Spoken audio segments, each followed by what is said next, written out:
My name is Jacob McMurray. I'm the Director of Curatorial Collections and Exhibits here at the Museum of Pop Culture in Seattle. Lauretta Hertel is a photographer that grew up in Renton, Washington. Early on in her life, she was a big music fan. Her dad was, because of his job, they actually had a jukebox at their house, so early on she was really inundated with music. And she never really ended up being somebody that, played music, but she was certainly a fan of going to see music. She got into photography in middle school and really kind of pursued that through high school. And starting around then, started to go out and see shows. One of her first shows that she went out and saw and took photographs was Queen in Seattle in 1980. And so she ended up, kind of continually sort of upgrading her camera, action, and ended up going to the Bumbershoot Festival every year in Seattle because, at that time, at least in the mid-'80s, onward, it was free at that time, and you could go and see, dozens and dozens of bands across, a whole weekend. And so she would go and take photographs, inside and outside at the Mural Amphitheater and then in the various venues inside. And, really just was, enamored with that sort of visual language of music, that you could take with the cameras. So what I love about Hertel's material is, one, she's a great photographer. She's got, really great instincts, but also that nobody has ever seen this material.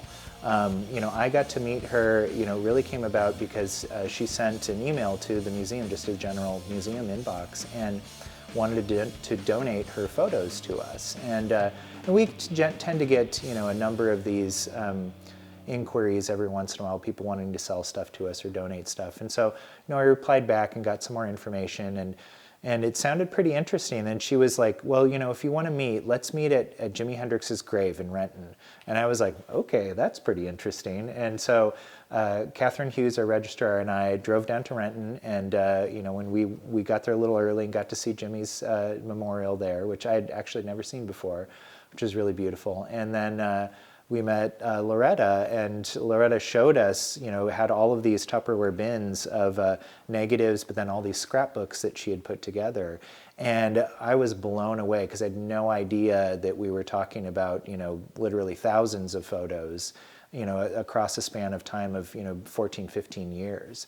And so this was, an amazing, the fact that she wanted to donate to us. And, I think from Hertel's side of things, she really wanted to be able to share that material, with the wider world, that it was something where, she felt like, she was just the lens onto all of these different stories that were happening across those 15 years.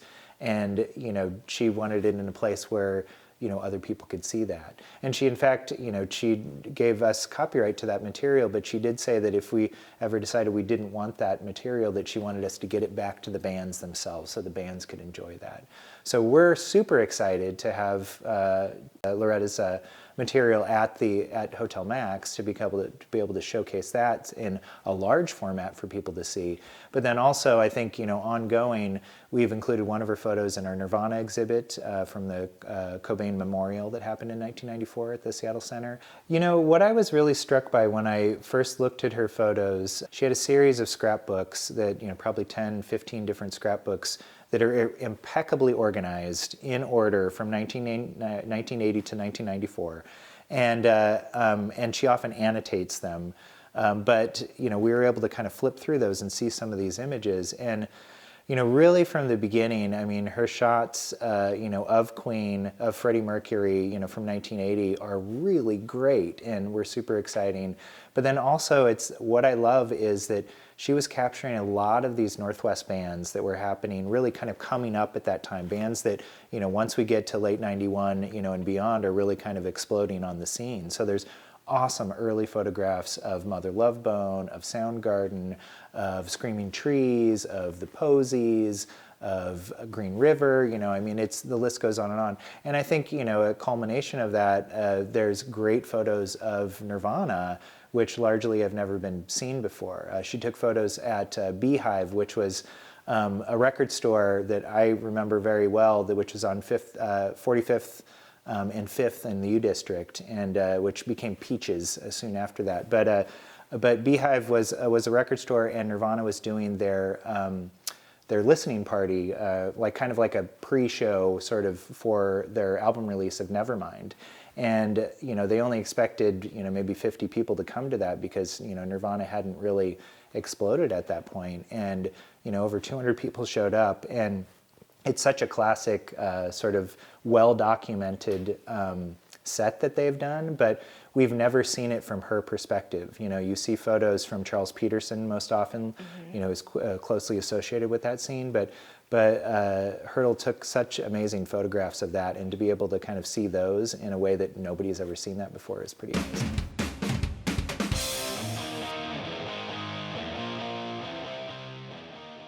So this is a photo of Chris Cornell, who's the singer of Soundgarden, performing at Bumbershoot in 1988. And in typical Chris Cornell fashion, he's not wearing a shirt. He's like all that kind of classic, kind of long-haired grunge look. And what I love about this photo is this was taken before they ever were kind of exploding. They had not released Louder Than Love or Bad Motorfinger, which they would soon become known for, but this is kind of a classic shot of Soundgarden at their local peak. So this is a photo of Carla Torgerson, who is the singer and guitar player in the Walkabouts, playing at Bumbershoot in 1988. And the Walkabouts were a cool act because, at the time, Sub Pop was really known for that really heavy kind of grunge sound, and the Walkabouts were the exact opposite of that. They were much more kind of folk-oriented and had more of an Americanic vibe to them. And Carla was one of the really prominent women in the Seattle scene at the time.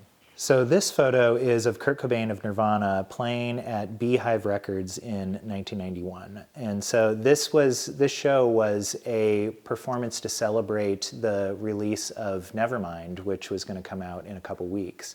And Beehive was a record store in the U District, and they had only expected about 50 people to show up for the show, and the place was inundated. There was a couple hundred people there, and it ended up being a really classic, well-documented show. And the fact that we have photos from Lauretta Hertel on this, showing her perspective is really exciting. This photograph is of the drum kit, the bass drum head of the Posies. And so Mike Musburger was the drummer of the Posies, and it's very common for rock bands to put the logo of their band on the drum head. And Lauretta Hertel, the photographer, throughout her scrapbook, she often wrote these very kind of funny, sarcastic, snarky little quips. And she said below this photograph, evidence that all of the good band names are taken, making fun of the band name, the Posies. But the Posies were, as opposed to a lot of the heavy music that was coming out of Seattle at the time, they were very much kind of pop, Beatles-esque songwriting, and we're a huge sort of pop band in Seattle at the time.